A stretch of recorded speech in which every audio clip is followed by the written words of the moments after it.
Hello friends, வணக்கம். இன்றைக்கி நம்ம வாழைப்பூ தொகையல் பண்ணுறது எப்படின்னு பார்ப்போம் வாங்க. கடலை பருப்பு போட்டேன். இப்போ உளுத்தம்பருப்பு போடுறேன். கடலை பருப்பு 1 ஸ்பூன், உளுத்தம்பருப்பு 2 ஸ்பூன்.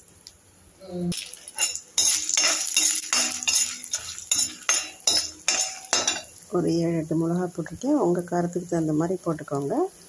கொஞ்சம் பெருங்காயம்,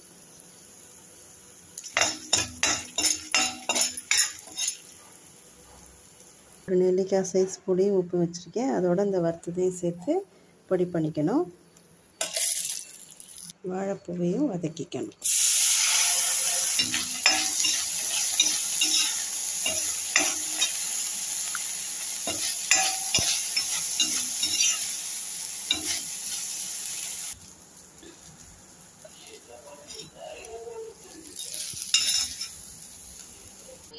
வாழைப்பூ தொகையல் ரெடி.